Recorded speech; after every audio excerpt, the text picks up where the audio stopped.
Let me tell you about the day the internet collectively lost its mind and almost stormed a military base. It was summer of 2019. A guy named Matty Roberts, a college student, nobody special, made a Facebook event as a joke. It was called Storm Area 51, They Can't Stop All of Us. The plan, if you could even call it that, was to get enough people together and just rush the gates of one of the most heavily guarded. The strategy that he wrote in the event description was, and I'm not making this up, to Naruto run past guards so the bullets could not hit them. That was the tactical plan, Naruto running past the United States Air Force. And 2 million people said yes. 2 million people clicked going, another 1.5 million clicked interested, myself included, and for context, that is more people than live in the entire city of Philadelphia, all agreeing to converge on a patch of Nevada desert to free the aliens. This is one of the most genuinely unhinged things that has ever happened on the internet, and I think we need to actually sit with how absurd that is. So let's back up. What even is Area 51? Area 51 is a highly classified United States Air Force installation located in the Nevada desert, about 83 miles northwest of Las Vegas. Its official name is the Nevada Test and Training Range, but nobody calls it that. It does not appear on public government maps. For decades, the government would not even confirm it existed. The secrecy around the base goes back to the 1950s when it was used to develop and test classified aircraft, including the U-2 spy plane and later the SR-71 Blackbird. The airspace around it is restricted, the land around it is restricted. You will find warning signs that say deadly forces authorized, and those signs are not bluffing. Because of all the secrecy, the base became the central location for basically every alien and UFO conspiracy theory in American culture. When people saw experimental aircraft flying in weird patterns at high altitudes in the 1950s, they assumed it was extraterrestrial activity because the government was not going to tell them the truth about what they were actually testing up there. That association between Area 51 and aliens got baked into the culture, showed up in movies, shows, video games, everywhere. By the time 2019 rolled around, Area 51 had been a punchline and a genuine obsession for decades. Enter Matty Roberts. He made the event on June 27, 2019. He genuinely thought maybe a few hundred people would see it and give it a laugh. Within days, it had millions of RSVPs. The internet treated it like a meme, but also kind of like a real thing at the same time, which is a very specific energy that the internet in 2019 was extremely capable of producing.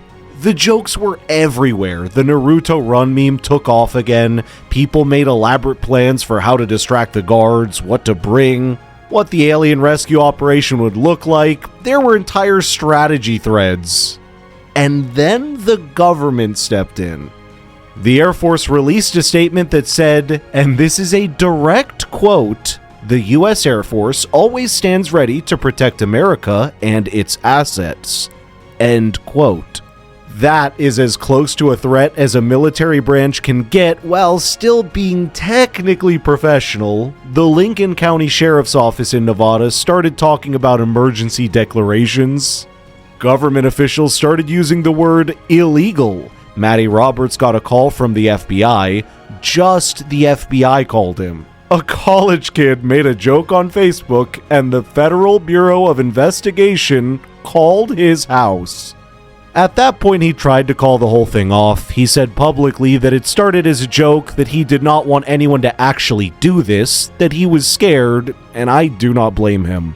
You make a meme about raiding Area 51 and suddenly the FBI's on the phone and Air Force spokespeople are issuing statements. That's a very fast escalation from posting on Facebook. But here's the thing about the internet. Once something reaches that level of momentum, the original person does not really matter anymore. The event had already escaped him. It became its own thing. So the actual event date was September 20th, 2019. Matty Roberts, rather than running from it entirely, pivoted and organized an official festival nearby called Alien Stock in Rachel, Nevada. There was also a separate festival called Storm Area 51 Base Camp in Hico, Nevada. People were going to be there regardless, so at least this way there was some organization around it. And people actually showed up. Not 2 million, obviously not 2 million, but somewhere between 1 and 3,000 people showed up to the Nevada desert to participate in what had started as an internet joke.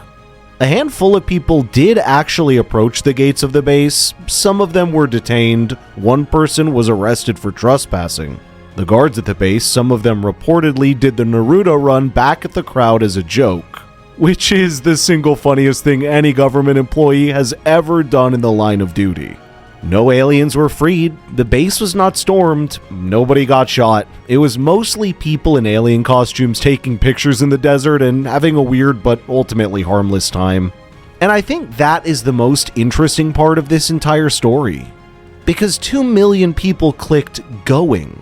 Thousands of people actually drove out to the Nevada desert, and when you put that side by side with the reality of what happened, which was a small festival where people wore green body paint and one guy got arrested because he was actually urinating near the gate, you start to understand something specific about how internet culture works. The internet's incredible at manufacturing collective energy around a concept. Shared jokes, shared irony, shared bits that feel like they could almost tip over into something real. That's a genuinely new thing in human history. There's never been a mechanism before where a random college student could post something and within a week have millions of people acting like they were going to it. The speed and the scale of that are both staggering. But the internet's almost completely incapable of converting that energy into real-world action. The gap between clicking going on a Facebook event and actually driving to Nevada is almost infinite for most people. And that gap's not a flaw in the bit, it's kind of the whole point of the bit. The joke works because it's about the energy, not the execution.